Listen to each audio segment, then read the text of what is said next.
seems to me that nothing will ever be enough for the evil in this world. Our country has become unrecognizable. These people have perverted the truth to the point that they motivated the of my husband. They have continuously tried to assassinate the president. We need to talk about the Erika Kirk situation. Because this didn't just happen, it exploded online almost instantly. One moment at a high-profile event turned into a viral debate, and now everyone seems to have a different take. It all centers around the White House Correspondents' Dinner, where an incident caused panic and quickly grabbed attention. Erika was there, and shortly after, she posted a video sharing her perspective. That video is what really pushed this story into the spotlight. A lot of her supporters had been waiting for her to speak. Because many of the journalists in that room have attempted to dehumanize me, and I wanted to meet some of them face to face, quite frankly. Why have a conversation about me when you can have a conversation with me? Earlier clips showed her leaving the event emotional, saying she just wanted to go home. That moment spread fast, and people immediately started asking questions. But here's where things start to shift. Some online began questioning why she attended at all, especially since she had previously stepped away from another event due to safety concerns. That comparison quickly became part of the conversation, and this is where it gets more interesting. In her video, Erika appeared frustrated with the atmosphere in the room, especially how some journalists interacted despite ongoing tensions and coverage. The performance of all this is not good. It's an obvious lie. She wakes up to headlines and Candace Owens saying that she killed her husband, widow grift, and trying to tell us that she's allowed to lie to us because her husband is so on its face absurd that it should be rejected by all people everywhere. That reaction sparked a much bigger discussion. She also called out how quickly people started recording on their phones during the situation. That single detail took off online, and it might be the exact reason this story isn't slowing down anytime soon. Erika didn't stop there. She also addressed the suspected shooter, described in reports as a teacher and engineer from California. But here's where it sparked debate. Some people felt her comments came across as broader than just one individual, and that quickly became a talking point online.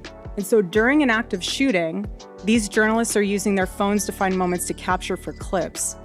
They were so concerned about getting a video in a room with an active shooter. Then she shifted focus. Erika expressed sympathy for Melania Trump, referencing the pressure of dealing with repeated threats against a public figure. At the same time, she criticized those she believes made light of those situations, calling out Jimmy Kimmel directly. That added another layer and more attention. But this is where things turn more personal. Erika began talking about what she's gone through since Charlie's death. That they could have accidentally and quite literally filmed themselves being Many of those people have become so desensitized that fight or flight became secondary to the opportunity of putting themselves into the story. And the tone of the video changed. It became less about commentary and more about her own experience. She also appeared to reference a viral comedy skit where Drusky portrayed a white Republican woman who loves pyrotechnics. That clip had already been circulating, but now it's being pulled into a much more serious conversation. And then there's Candace Owens. For months, she's discussed theories around Charlie's death, leading to ongoing debate. Depending on who you follow, there are very different interpretations of what she has or hasn't claimed, and that's where things get messy. Candace responded quickly, writing, "This is why Charlie started Turning Point USA in the first place. He didn't trust the radicalized liberal teacher. You have these people who are supposed to be teaching our children the future of this country, and he's so unhinged that he is able to teach children by day and then attempt to be president of the United States by night." And in his manifesto, he starts by contextualizing himself by saying, "I am a citizen of the United States of America." Very uncomfortable to watch, painful prompt to read, a speech clearly written by someone else. Also, of everything I've said about Erika, she chooses to respond to something I never said. They always lie. And when the people correctly point out that she lied, they will inevitably tell us it's our fault for noticing because she's lost her husband. It's a merry-go-round from hell.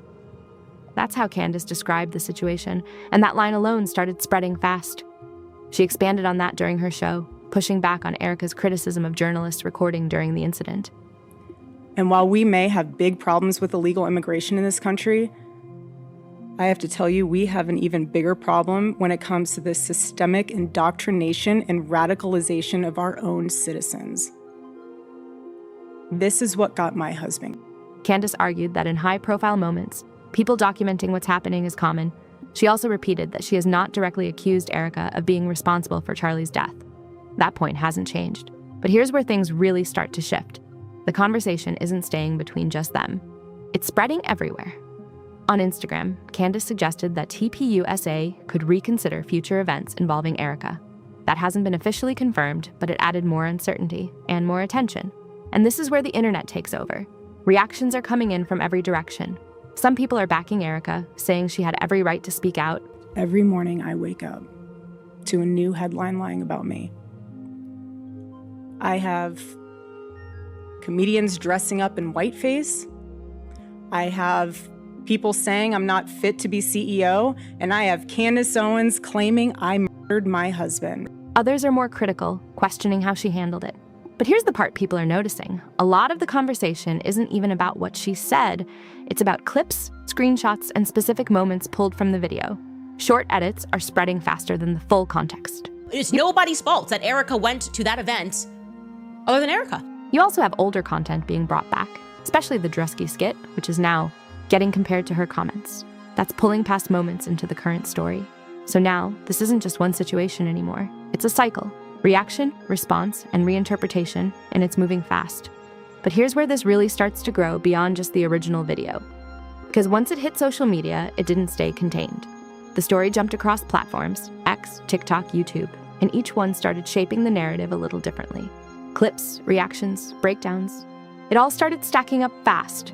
And here's what people are noticing. A lot of viewers aren't even watching the full video. They're reacting to short clips. That means context can change depending on what part you see first. And that's where things start to get tricky. You also have creators analyzing everything.